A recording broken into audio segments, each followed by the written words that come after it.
Welcome viewers to a new episode. We are going to learn today about the reproductive system. Just to remind you, the syllabus or the Kenyan syllabus requires you to remember the parts of the female and the male reproductive system.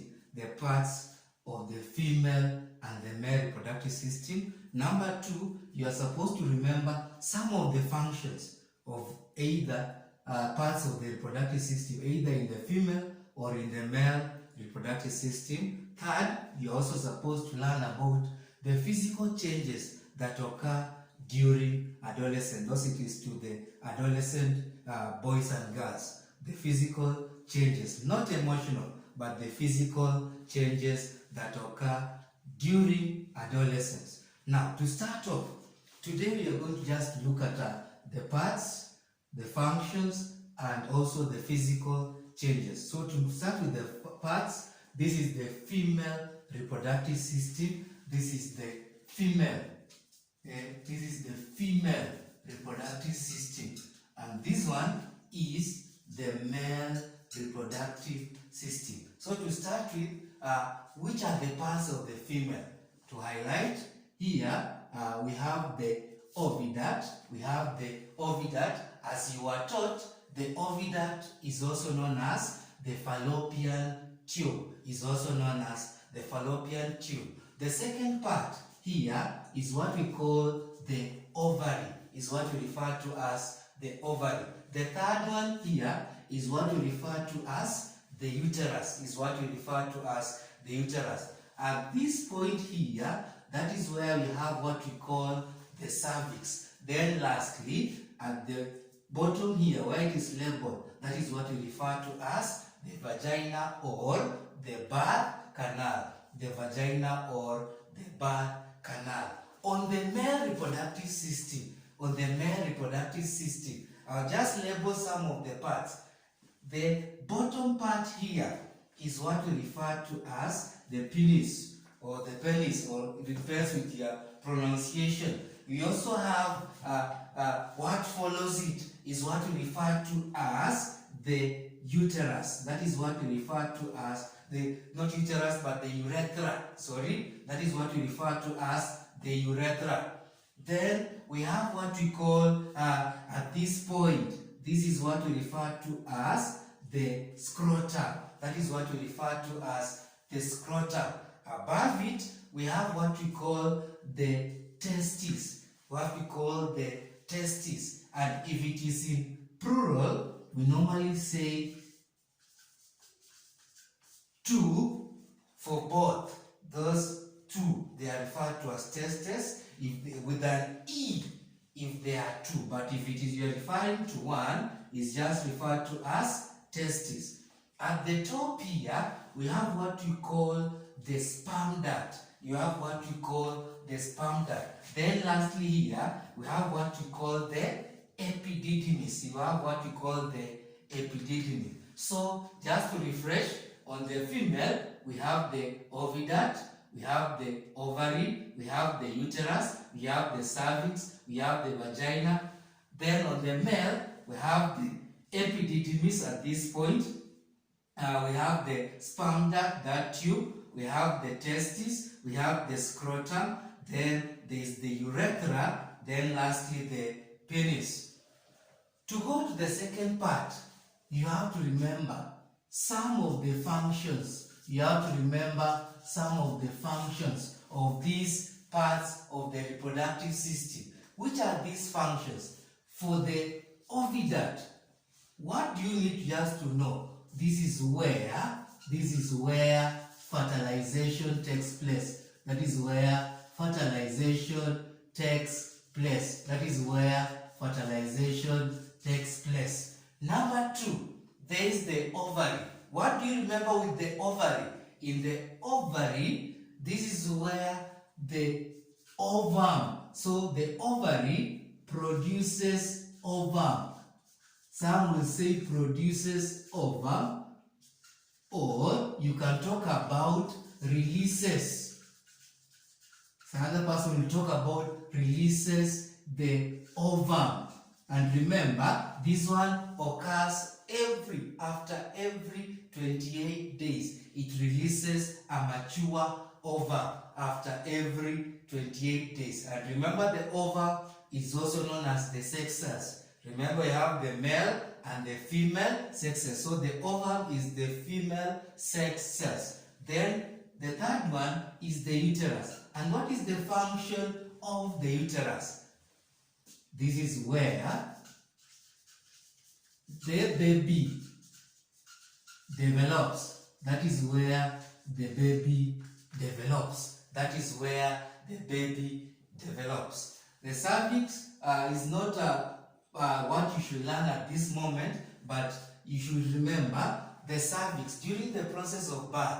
This is the one that opens. It opens wide. It opens wide so that the baby can pass through. And remember, we have said the vagina is also known as the birth canal. So what is the purpose or the function of the vagina? Being the birth canal. This is where the baby, passes. Where the baby passes. Where the baby passes during birth. During birth. During birth. To the male, I want just to highlight few. Remember, we began from the bottom, and what should you remember? That the penis, that is what you should remember, that this one gets rid. It gets rid of urine out of the male body. Out of the male body. It gets rid of urine out of the male body.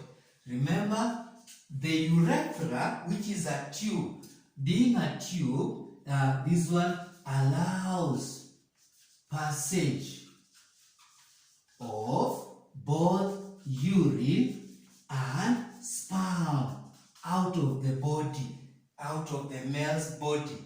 For the testes here, this is what you will remember. This is where the sperms are produced. Sperms are produced. So produces sperms. Sperms are produced in the testes. So produces sperm. It produces sperm. There is the glands here, which we never label, but remember the glands, that one produces what you call the fluid through which the sperms swim. It produces the fluid through the sperms swim. And remember, a mixture of that fluid and the sperm form what we call semen. Form what we call the semen. Then the sperm duct, being a tube, this is just a passage. And a passage of sperms from the testes. This is the passage of sperms. The epididymis, remember, that is what stores. This is what stores. It stores the sperm after it has been produced by the testes. It stores the sperms after it has been produced by the testes. The last part that you should remember, learners, is that you should know who is an adolescent. Remember, an adolescent is that young person who is undergoing changes. He is undergoing changes to transform from a child to an adult. Transform from a child to an adult. And that is why the process of adolescence, sometimes we call it the puberty stage. We call it the puberty. The child is transforming from being a child to a young adult or an adult. So the syllabus you are saying, it requires you to just remember the physical changes. What are some of the physical changes? I want just to guide you. Remember, there are physical changes that occur in boys. Which are some of those physical changes? Just to highlight. Remember, one, the voice breaks. Number two, remember, this boy develops what we call beards, or somebody will talk about hair grows on the face. The hair grows on the face. Number three, there is development, where we talk about the shoulder broadens. Shoulder broadens. Number 4, we talk about the chest also broadens or widens. And those are some of the physical changes that occur in boys only. It occurs in boys only. It occurs in boys only. And I can give you the 5th one, which is common, and we should not forget, the boys undergo what we refer to as wet dreams. For girls, for the girls, what should you remember? We talk about 1, the breast enlarges. Some will just say the breast appears and enlarges. So it enlarges. Number 2, that you should remember. Apart from that, we talk about the hips broaden. Hips broaden. Those are some of the physical changes that you should remember. 3, we talk about menstruation. We talk about menstruation occurs. That is in the female gender or the girls. Menstruation occurs. We can add also, when you talk about the voice breaks in boys, in girls, their voice softens. They start talking like they are whispering. It softens. The voice softens. The last thing that you should remember, there are common changes that occur in both boys and girls, which you are not supposed to forget. There are common changes that occur in both boys and girls. What are these common changes? 1, we talk about pimples may appear. The pimples may appear. Pimples may appear. Number 2, remember these adolescents, they grow faster. So there is fast growth. There is fast growth. Or somebody will tell you, if it is not fast growth, atakwambia increase in weight and height. Increase in weight and height. Number 3 that you should remember, there is pubic hair. Pubic hair grows. Pubic hair grows. Pubic hair grows. Where? Armpits and the other private parts. There is growth of pubic hair. Then number 4 that you should remember, apart from growth of pubic hair, is that these two genders, they start producing. They produce sex cells. They produce sex cells. Or you can talk about they also release sex cells. Where you talk about girls during menstruation and boys during what? Wet dreams. When they undergo wet dreams. When they undergo wet dreams. Up to that point, those are the things that learners should remember when you're talking about these things, when you're talking about the physical changes, when you're talking about the male and the female reproductive system. Which are the years that you should go? Just go look at wherever you are. You can go look at these KCP questions. There is a question 2006, question number 3. It talks about the reproductive system and specifically where fertilization takes place. There is a KCP the same year, 2006, also question number 4. Question number 4 talked about the physical changes that occur in girls. There is number 2007.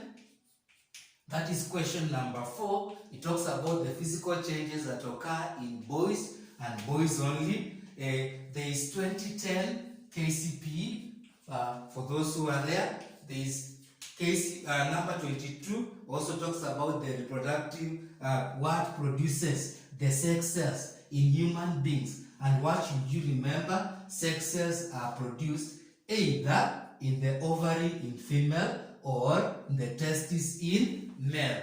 Ovary in female or testis in male. There is KCP 2015, question also number 22. It is there.